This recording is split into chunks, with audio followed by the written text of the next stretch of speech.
যোৰহাটত শিক্ষয়িত্ৰীক আক্ৰমণৰ ঘটনা। প্ৰণৱানন্দ বিদ্যা মন্দিৰ নামৰ এখন শিক্ষানুষ্ঠানৰ এগৰাকী শিক্ষয়িত্ৰীক আক্ৰমণ কৰিছিল মইনা সিং নামৰ এগৰাকী দুৰ্বৃত্তই। বিগত দিনটোত বিদ্যালয়ৰ ছুটিৰ পিছত ঘৰলৈ উভতি যোৱাৰ সময়ত শিক্ষয়িত্ৰীগৰাকীক আক্ৰমণ কৰিছিল দুৰ্বৃত্ত মইনা সিঙে। তাৰ পিছতে যোৰহাট সদৰ থানাত এজাহাৰ দাখিল কৰিছিল শিক্ষয়িত্ৰীগৰাকীয়ে। যোৰহাটত আৰক্ষীয়ে অনুসন্ধান কৰি থকাৰ সময়তে পুনৰ বিদ্যালয়ৰ ভিতৰত শিক্ষয়িত্ৰীগৰাকীৰ কিশোৰী ছাত্ৰীক আক্ৰমণ কৰি আৰক্ষীক চেলেঞ্জ দুৰ্বৃত্ত মইনা সিঙৰ। বৰ্তমান মইনা সিং নামৰ দুৰ্বৃত্তক বিচাৰি যোৰহাট সদৰ থানাৰ আৰক্ষীয়ে চলাই আছে অভিযান। জানিব পৰা অনুসৰি মইনা সিং নামৰ দুৰ্বৃত্তটোৱে যোৰহাটৰ বিভিন্ন অঞ্চলত আৰক্ষীক চেলেঞ্জ কৰি তাণ্ডৱ চলোৱা বুলি অভিযোগ উত্থাপন হৈছে। আসলে মই স্কুল ছুটি হৈছিলে আমাৰ 2:05 মান বজাত। ষ্টুডেণ্টখিনি ওলাই যোৱাৰ পিছত আমি আৰু ধৰক 2:10 মানৰ স্কুলৰ পৰা প্ৰায় ওলাই আহি আছো। ষ্টেচনৰ ওচৰৰ ৰাস্তাটোৰ অৱস্থা বহুত বেয়া। আমি সেইখিনিতে পাৰ হৈছো। স্কুলৰ পৰা পাওঁতে মানুহ এজনে মোক মাতিলে, ঐ এনেকে মাতিলে। মই ইফালেও চাইছো ইফালে চাইছো, দেখিছো দেখোন কোনো মানুহ তেনেকে নাই। মই ছোৱালীজনী ৰৈ আছো, মই চালো। তাৰপিছত মোকে কৈছে নেকি এনেকে সুধিলো, তোকে কৈছো এনেকে ক'লে। তাৰপিছত তোৰ মানে আৰম্ভণি আৰু তোৰ ছোৱালীয়ে মোৰ ছোৱালীক কিবা মাৰিছে মেলিছে। মই বোলো মই সেইবিলাক কথা একো নাজানো, আৰু যদি কিবা এটা কৰিছে আপুনি স্কুলত গৈ পেলাই প্ৰিন্সিপাল মেম আছে বা ক্লাছ টিচাৰ আছে, আপুনি ইনফৰ্ম কৰিব। এইবোৰ কথা মই একো নাজানো। মই সিমানকণ কথা কওঁতে আৰু তেওঁ চিধাই ডেগাৰ এখন উলিয়াই আনিলে। উলিয়াই আনোতে ময়ো বেছি চাবলৈ হোৱা নাই। মই যিকোনো উপায়েৰে সেইডোখৰ পৰা পলাবলৈ চেষ্টা কৰিছো। পলাই মেলি গৈ মই ধৰক আপোনাৰ খুব বেছি হৈছে যে 2:30-40 মানত মই গৈ পেলাই সদৰ থানাত এখন এজাহাৰ দিছোগে। আৰু সিমানেই। তাৰপিছত নেক্সট আজি আকৌ মৰ্ণিং স্কুল গ'লো। তেওঁ 10টা মান বজাত আমাৰ স্কুলত আকৌ পুনৰ গ'ল।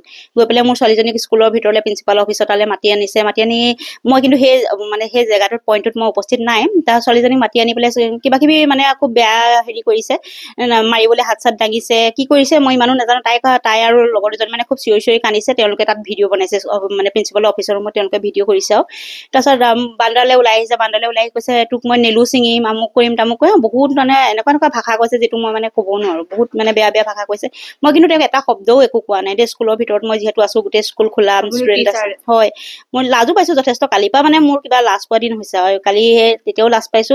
ইমান মানুহৰ আগত, আৰু সেইটো সময়ত ট্ৰেইন অহাৰ সময়ত মানুহৰ আগত তেওঁ বহুত বেয়া ভাষা কৈছে।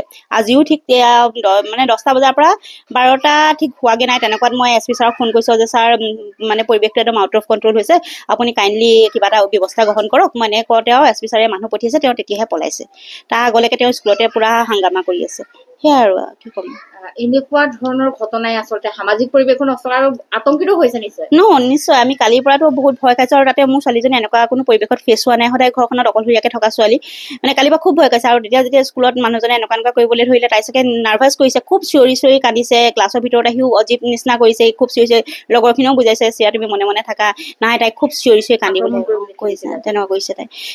কথাটো মানে কি আৰু, এইটো এনেকুৱা ধৰণৰ এখন স্কুলত এটা এনেকুৱা বিনষ্টকাৰী পৰিৱেশ হ'বলৈ হ'লে আমিনো ষ্টুডেণ্টকনো কি শিক্ষা দিম, বা আপোনাৰ ফিউচাৰ জেনেৰেশ্যনটো কিবা খতম হৈ যোৱাৰ নিচিনা আজি মানে অনুভৱ হৈছে, এনেকুৱাই লাগিছে। আজি মোক প্ৰথম প্ৰিন্সিপাল মেমৰ অফিচলৈ মাতিলে। তাৰপিছত মই ক'লো কি হ'ল। তাৰপিছত তাইৰ মাক আৰু বাপেকে ক'লে কি এতিয়া তুমি মাৰি দেখুওৱা। তাৰপিছত বাপেকে ভিডিঅ' কৰিব ধৰিলে আৰু ক'লে কি এতিয়া তুমি কিবা কৰি দেখুওৱা, মই তোমাৰ হাত চাত ভাঙি দিম। তাৰপিছত তেনেকৈ কৰি মোৰ এতিয়া ভয়ো লাগিছে। বাপেকে মোক বহুত দম দিছে, বহুত বেয়াকেও কৈছে। তাৰপিছত তাইতো চুৰি লৈ আহিছে। যোৰহাটৰ পৰা ৰাজীৱ চাহৰ সহযোগত কংকন জ্যোতি শৰ্মাৰ প্ৰতিবেদন, এনিভাৰ 24।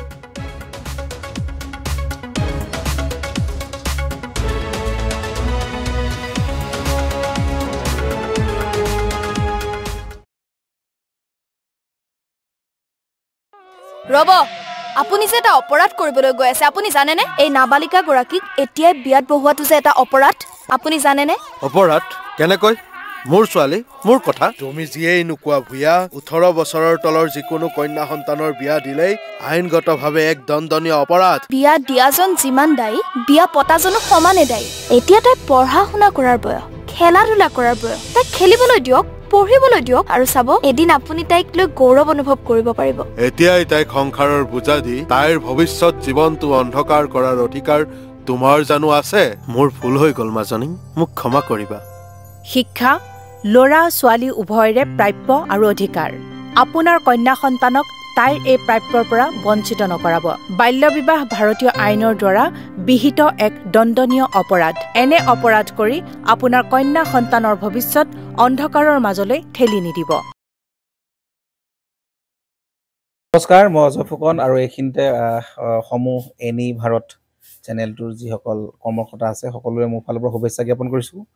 অসমৰ আচলতে সংবাদ জগতত নতুনকৈ আচলতে এটি আত্মপ্ৰকাশ ঘটিছে আমাৰ নিউজ চেনেল এনি ভাৰত আৰু এনি ভাৰতৰ এটা খুব ধুনীয়া এটা অনুষ্ঠান হ'বলৈ গৈ আছে সকলোৱে জানে আমাৰ সকলোৰে মৰমৰ হাৰ্টথ্ৰব জুবিন গাৰ্গৰ গানে কি আনে আচলতে জুবিন দাৰ সেই গীতৰ আধাৰত আমাৰ হিৰুদাই লিখা সেই গীতটি গানে কি আনে এই গানে কি আনে নামৰ এটি তেওঁলোকে সাংগীতিক ৰিয়েলিটি শ্ব' কৰিবলৈ গৈ আছে আৰু 15 আগষ্টৰ পৰা গোটেই আৰম্ভ হ'ব প্ৰথম অডিশ্যন অসমৰ ধেমাজি জিলাত আৰম্ভ কৰিব গতিকে সমূহ যিসকল প্ৰতিভা আছে যিসকলে গান ভাল পায় যিসকলে তেওঁলোকৰ নিজৰ প্ৰতিভা আচলতে দেখুৱাব বিচাৰে এই ৰিয়েলিটি শ্ব'ত গানে কি আনে এই প্ৰতিযোগিতাত অংশগ্ৰহণ কৰক আৰু খুব ধুনীয়া আপোনালোকে সুবৰ্ণ সুযোগ লাভ কৰিব লগতে ইয়াতে পুৰস্কাৰ আছেই বিভিন্ন ধৰণৰ উপহাৰো আপোনালোকে লাভ কৰিব আৰু লগতে এগৰাকী প্ৰতিষ্ঠিত আচলতে এগৰাকী শিল্পী হিচাপে অসমৰ সাংস্কৃতিক জগত আপোনালোক প্ৰতিষ্ঠা লাভ কৰিব গতিকে গোটেই অনুষ্ঠানটোলৈ মোৰ ফালৰ পৰা শুভকামনা থাকিল আৰু লগতে এই অনুষ্ঠানটোত আপোনালোকে অংশগ্ৰহণ কৰিব আমিও আছো আৰু সকলোকে আমি লগ পাম ধন্যবাদ